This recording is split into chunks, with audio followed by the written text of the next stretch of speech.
बिस्मिल्लाहिर्रहमानिर्रहीम। अस्सलामु अलैकुम वरहमतुल्लाहि वबरकातुहू।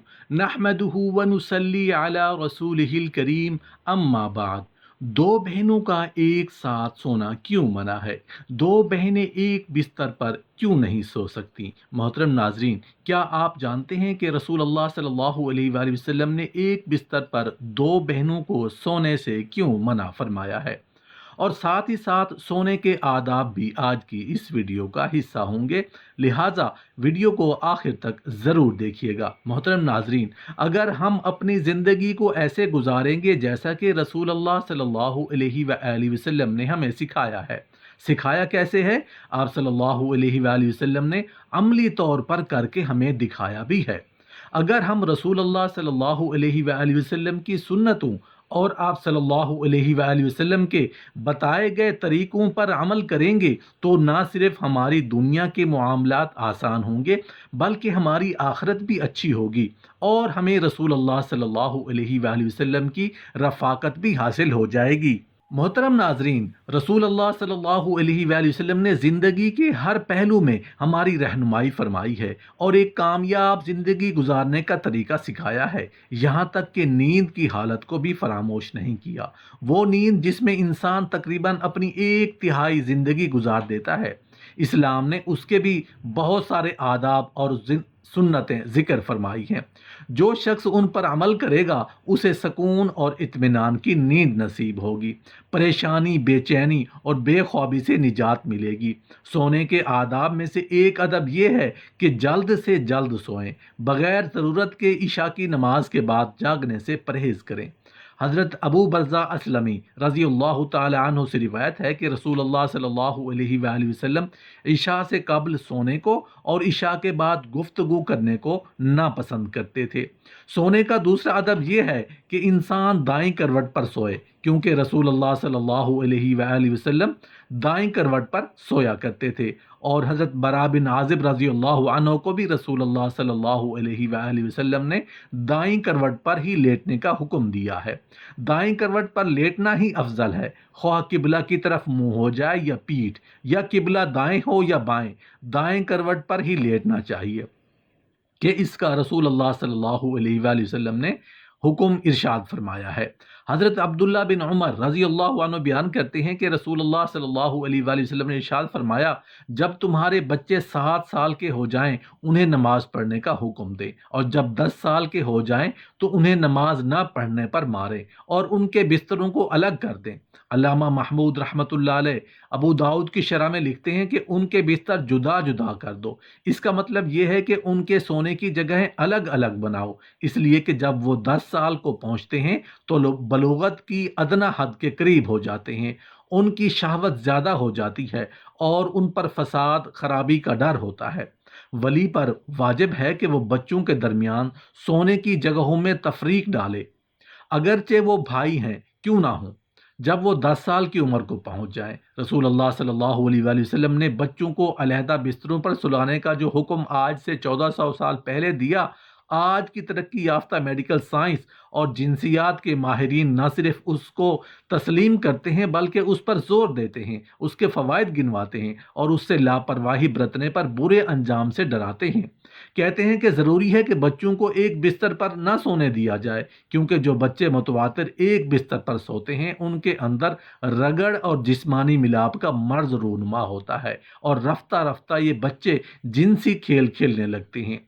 सोने के कमरे में माँ बाप के साथ साथ बच्चों का सोना भी किसी सूरत हिकमत और दानाई से खाली नहीं, क्योंकि बच्चे बज़ाहिर सोए हुए नजर आते हैं लेकिन हकीकत में वो जागते होते हैं। 2-3 साल के बच्चों का भी आम तौर पर यही हाल है। ऐसे बच्चे अपने माँ बाप को जिनसी मिलाप की हालत में बेदार होते ही देखकर डर जाते हैं और अक्सर उनका बुरा हाल होता है। बसा औकात ऐसा भी होता है रात की गहरी स्याही भी उनकी आंखों पर पर्दा डाल देती है, इसलिए कि हरकत व सकनात से भी छोटे बच्चों की नींद उचाट हो जाती है। और ये जो नौखेज़ बच्चों में जिनसी बेरहरवी के जरासीम सरायत कर जाते हैं और इब्तदा से उनकी आदतें बिगड़ने लगती हैं, बिस्तर अलहदा ना करने की इस गफलत के साथ जोड़ सकते हैं जिसमें माँ बाप के साथ एक कमरे में सोते हैं। اور ان کی حرکتوں سے متاثر ہوتے ہیں، جبکہ شریعت اور عقل کی روح سے اس کی سخت ممانعت وارد ہے۔ اس لیے ماں باپ کو اس سلسلے میں بڑی احتیاط اور سخت پرہیز کی ضرورت ہے۔ جب تمہاری اولاد 10 برس کی عمر کو پہنچ جائے تو ان کے وہ بستر جہاں وہ سوتے ہیں جدا جدا کر دو، شہوت کی مصیبتوں سے ڈرتے ہوئے، اگرچہ دو بہنیں ہی کیوں نہ ہوں۔ اس طرح ایک روایت میں رسول اللہ صلی اللہ علیہ وآلہ وسلم نے فرمایا کہ مرد مرد کے سطر کی طرف نہ دیکھے اور نہ ہی عورت عورت کے سطر کی طرف دیکھے، اور مرد مرد کے ساتھ ایک کپڑے میں جمع نہ ہو، نہ عورت عورت کے ساتھ ایک کپڑے میں جمع ہو۔ اس میں بھی یہ حکمت پیش نظر ہے کہ مرد و زن برائی سے محفوظ رہیں اور اپنے آپ کو گناہوں سے بچائے رکھیں، کیونکہ جب خلوت اور ایک ہی بستر میں انہیں سونے کی جگہ ملے تو شیطانیت کا دروازہ کھلنے میں دیر نہیں لگتی۔ شریعت اسلامیہ نے اس دروازے کو بند کرنے کے لیے یہ تعلیم دی ہے کہ 10 سال جو شعوری عمر کی ابتدا ہوتی ہے، یہ پابندی عائد کر دی جائے تاکہ برائی کے راستے بند ہو جائیں۔ اس لیے ہمیں اس بات کی طرف خصوصی توجہ دینی چاہیے اور اپنے بچوں کو اسلامی تعلیمات سے ہمکنار کرنے کے لیے پوری محنت اور تگ و دو سے کام لینا چاہیے۔ سونے کے آداب میں ایک ادب یہ ہے کہ انسان لیٹتے وقت دائیں ہاتھ کو دائیں رخسار کے نیچے رکھ لے۔ حضرت ابو حریرہ رضی اللہ عنہ سے روایت ہے، انہوں نے بیان کیا کہ رسول اللہ صلی اللہ علیہ وآلہ وسلم نے فرمایا کہ جب تم میں سے کوئی شخص اپنے بستر پر آ جائے تو اپنا بستر جھاڑے، اس لیے کہ وہ نہیں جانتا کہ کیا چیز اس کے پیچھے اس میں داخل ہو گئی ہے۔ سونے سے پہلے ہاتھ اور منہ میں گوشت یا چربی وغیرہ کا اثر یا مہک ہو تو اس کو دھو لینا چاہیے۔